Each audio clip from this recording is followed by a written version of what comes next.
dwell in a house among his people. But now he has a home that's better than the first. It doesn't look like a building with a steeple. Now he's living in the people of the church. Brick after brick, God is building his temple. Brick after brick, he's making it strong. With Christ the sure foundation and his people as the stones, he is building a place he can live. Brick after brick.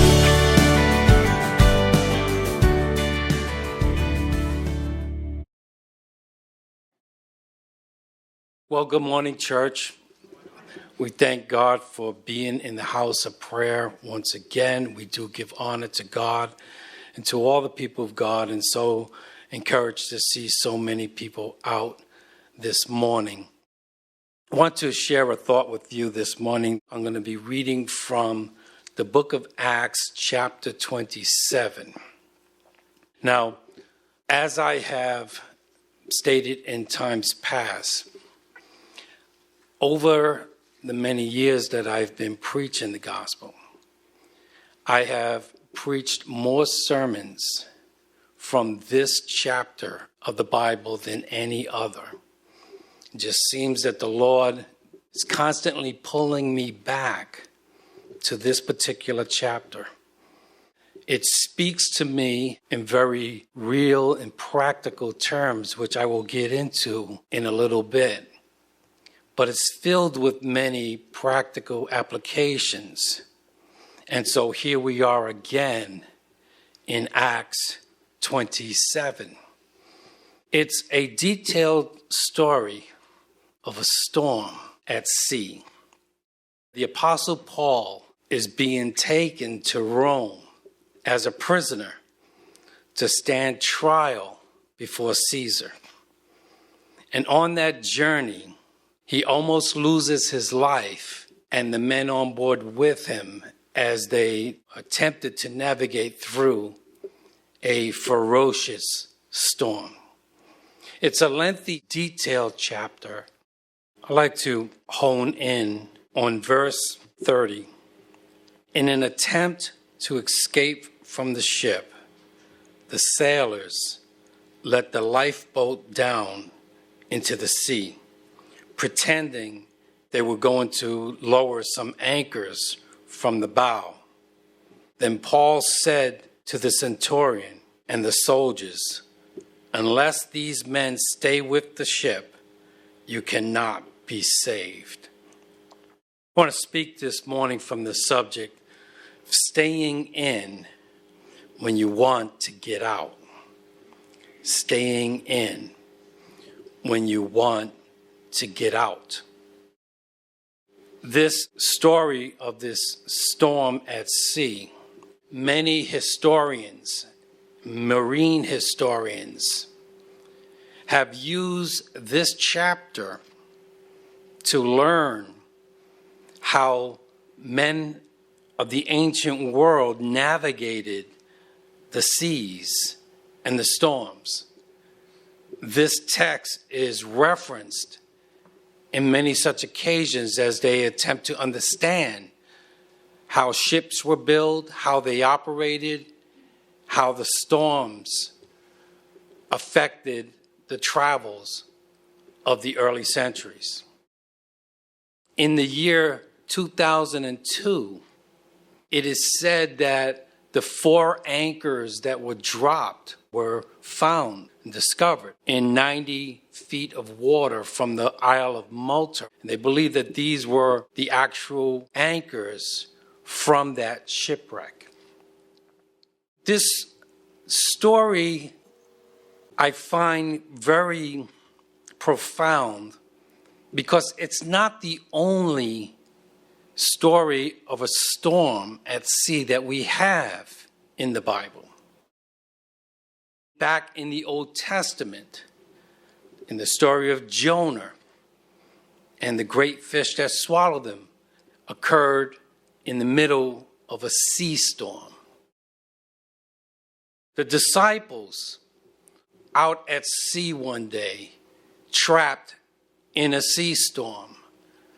Jesus went walking on the water to rescue them. He even allowed Peter to walk out on the water with him. Another story of a sea storm, Jesus and his disciples were in a storm. Jesus is asleep. They are panicking and fearful for their lives. Jesus gets up and rebukes the wind and the waves, yelling, "Peace, be still." So the Bible has several stories about storms and several miraculous accounts in the storms. This storm also speaks to a miracle. This was a supernatural deliverance. It even involved the appearance of an angel.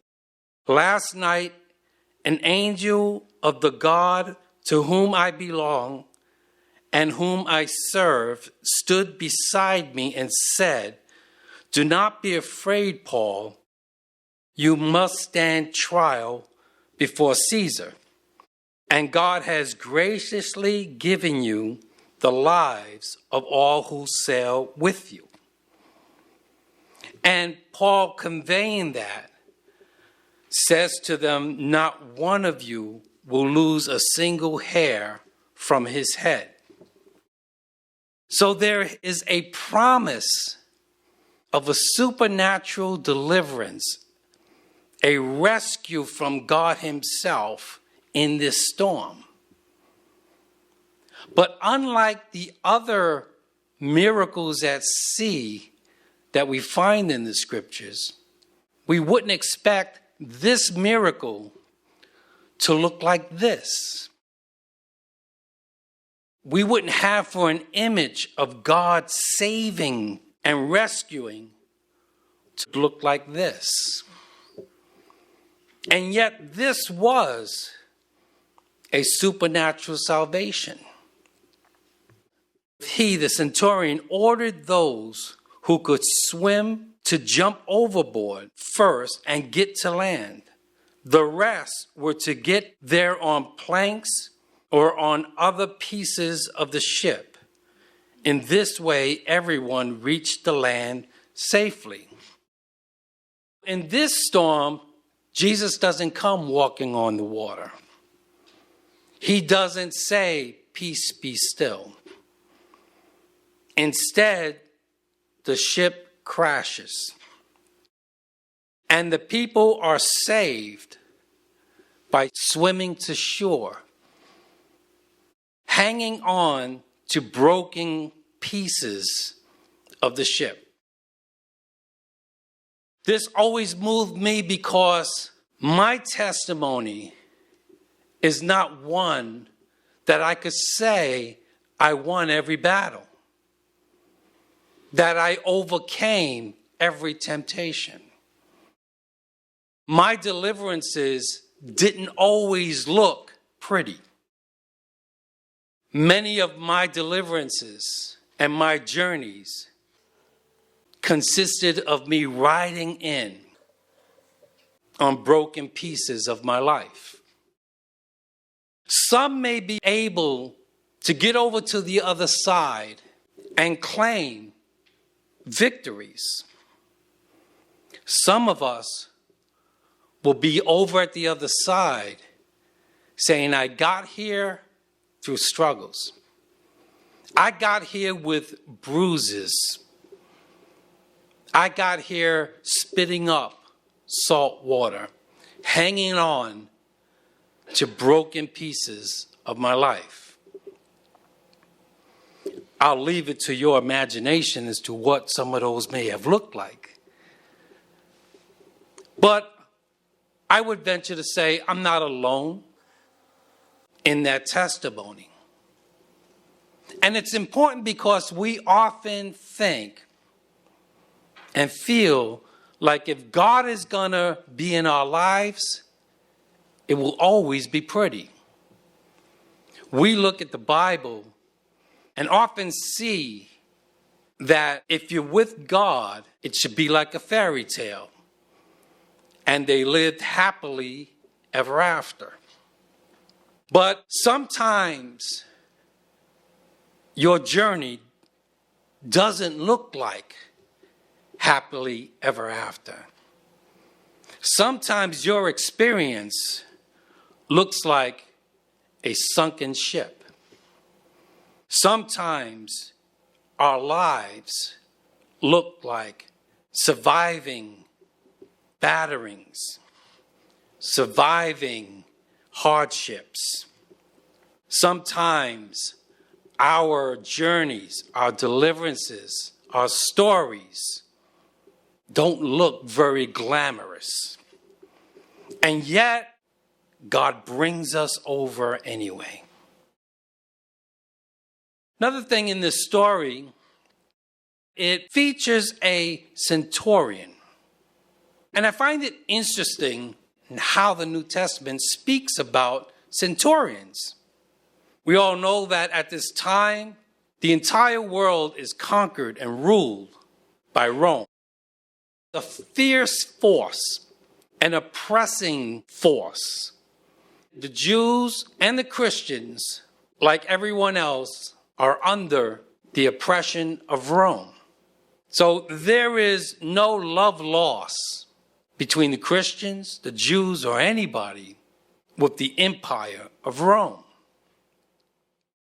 Now, a centurion is not just a soldier, but a soldier that is in charge of at least 100 other soldiers. And interestingly, there are several mentions of centurions in the New Testament.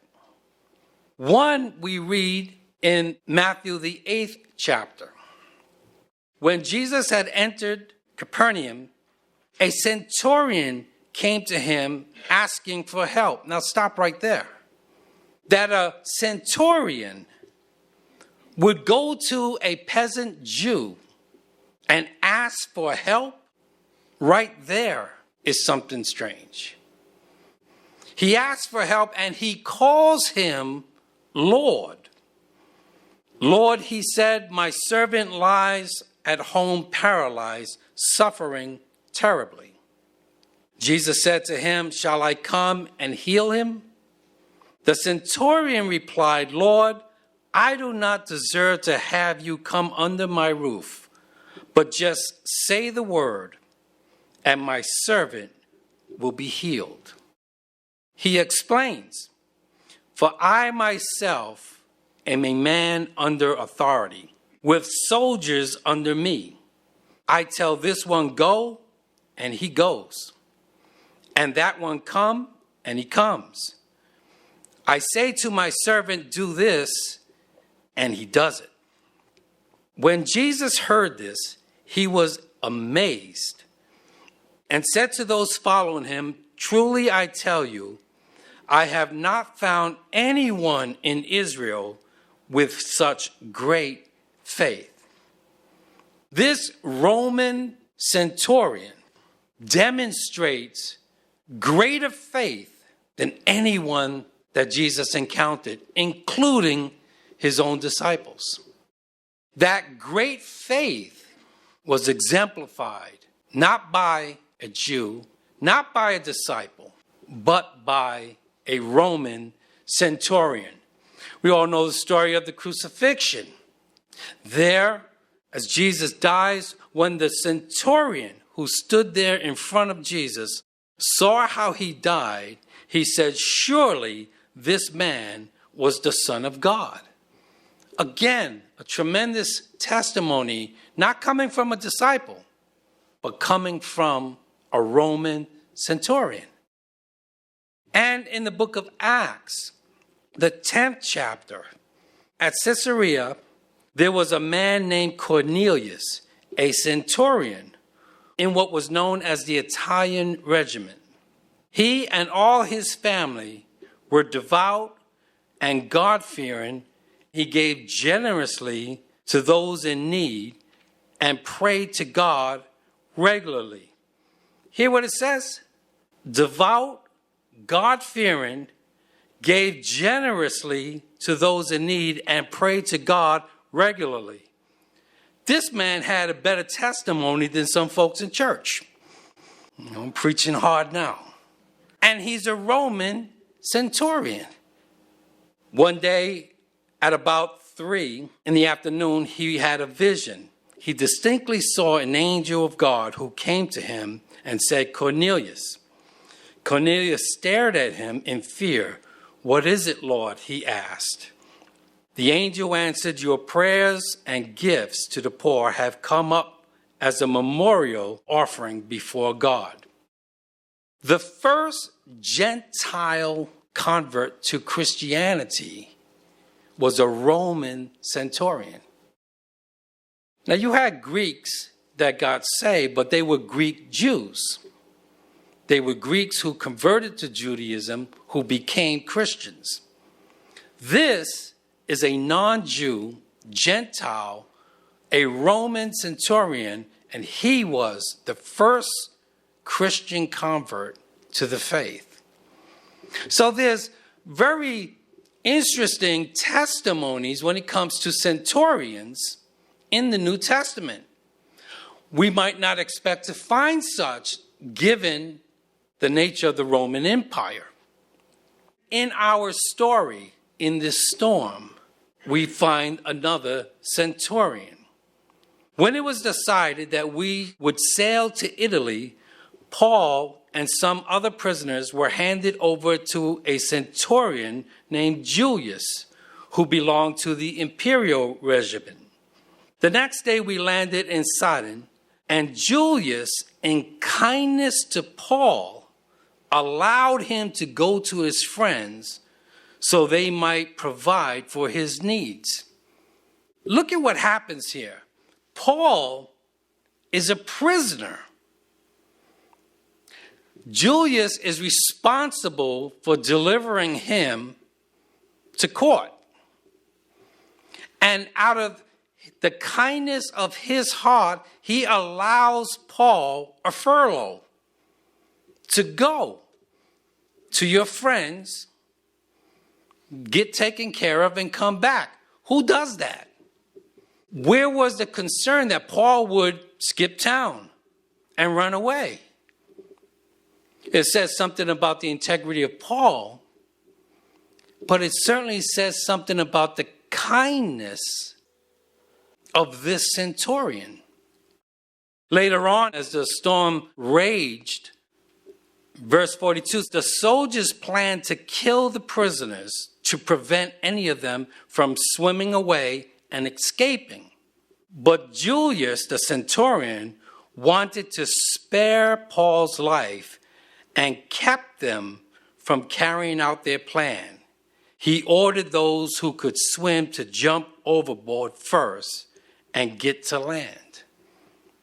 Paul could have very easily ended up dead if it was somebody else. But Paul found favor in the eyes of this Roman centurion.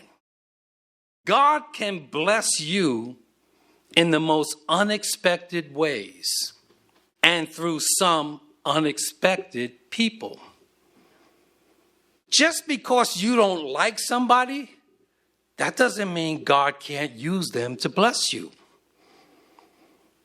I don't like the way some of you are looking at me now.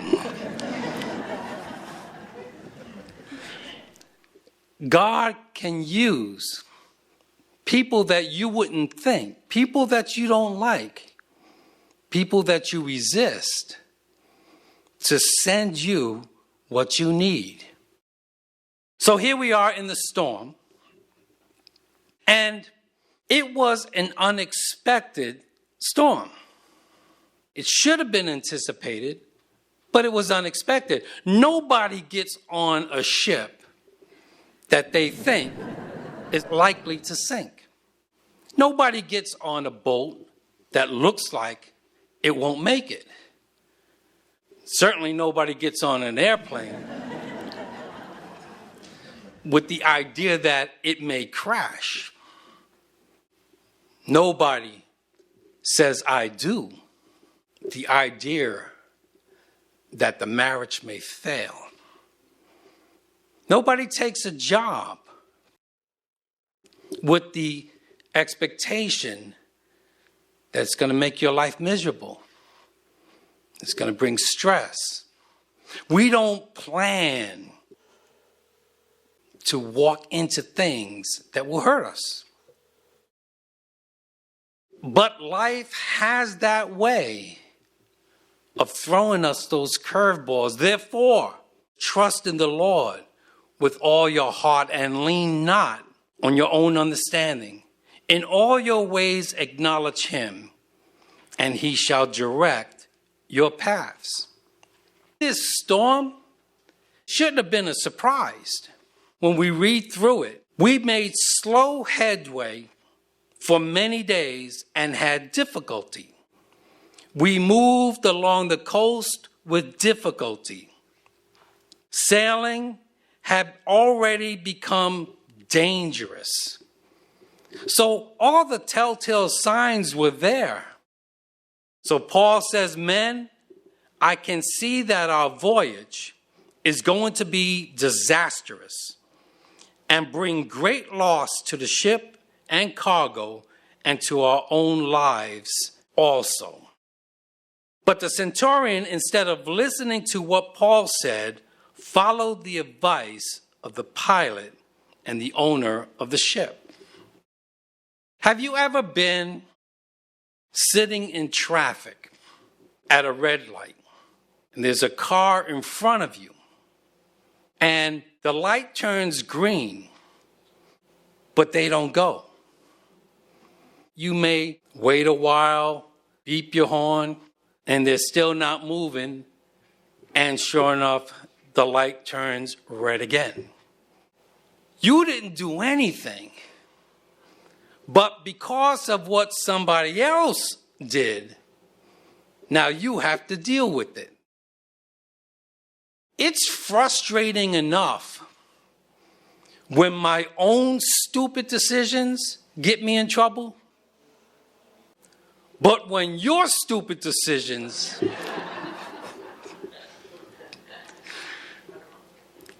Lord have mercy. Okay. Your pain and suffering may not always be your own doing. It's hard to take when you knew you could have avoided it, but because of somebody else or something else, now you have to deal with the ramifications. Now you have to deal with the consequences. It's hard to take those kinds of circumstances. What happens in this storm? We took such a violent battering from the storm that the next day they began to throw the cargo overboard. Now, understand, this wasn't a cruise liner. The Roman centurion and the prisoners were hitching a ride on a cargo ship. And the cargo was why they were there in the first place. And now they're throwing out money because of the storm. Riches won't help you on the day of judgment, but right living can save you from death. For what profit is it to a man if he gains the whole world and loses his own soul? Or what will a man give in exchange for his soul? The Christian faith is a call to priorities. Your values will be adjusted in a storm. Your values will change when you're hit with some hard times. You will reassess your life and the things that you thought were important when your life starts crumbling around you. Now, in our text, this particular aspect of the story, it says, in an attempt to escape from the ship, the sailors let the lifeboat down into the sea. Now, this is the sailors. This isn't the prisoners. This is the sailors pretending that they were going to lower some anchors from the bow. Then Paul said to the centurion and the soldiers, unless these men stay with the ship, you cannot be saved. So now we're at a point where there are people that have had enough. When neither sun nor stars appeared for many days and the storm continued raging, we finally gave up all hope of being saved. This was a storm that went on for weeks. This wasn't a bad day.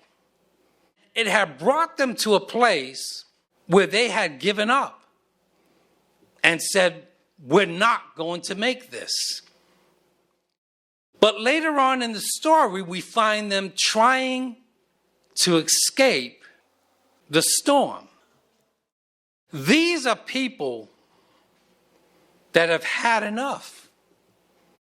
These are people that have heard what the captain of the ship was saying. They heard what the Roman centurion was saying. They even heard what the preacher was saying. But they came to a point where, you know what? Nothing is working. Have you been there? I've heard it all. And I thought things were going to turn around. But it just keeps getting worse. And it's at that point where many of us feel like giving up. Have you been there? Have you been in that place where you've heard and said, okay, I'll give it another try. Okay, I'll try God.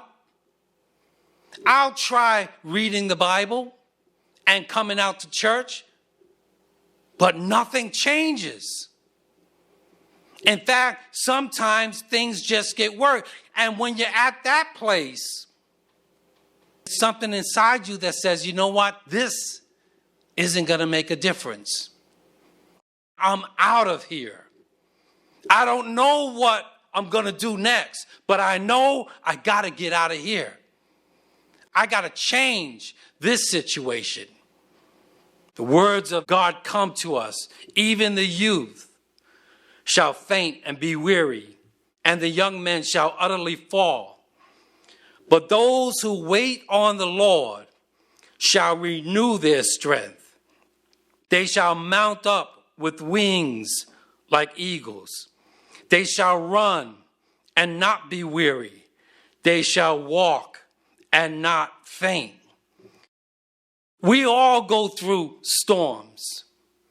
Scripture says, let us not become weary in doing good, for at the proper time we will reap a harvest if we do not give up. This story speaks to those who say, I've been doing this a long time and I'm not seeing any change. I've been holding out thinking that God is going to do something to turn my situation around, but it just never seems to get better. And like the men on the ship, they say, I've heard enough and I'm checking out. And many of us are tempted to check out emotionally, spiritually, physically. But the word of God comes today and says, sometimes you just have to hold on and believe that God hears your cry. God knows your situation. And though it will be hard sometimes to stay put, though it will be hard sometimes to hold out for hope, for me, I've come this far by faith, leaning on the Lord, trusting in his every word. And he's never failed me yet. I know the sun doesn't always shine. I know it doesn't always look like things are gonna get better. But if you hold on, God is gonna come through. God is gonna come through. If you stand fast, He will make a way somehow. You may get battered, you may get bruised, but somehow you are gonna come through the storm. God will bring you out. God will bring you out. Thank God for Jesus. Thank God for Jesus. Brick after brick, God is building His temple. Brick after brick, He is making it strong. With Christ the sure foundation and His people.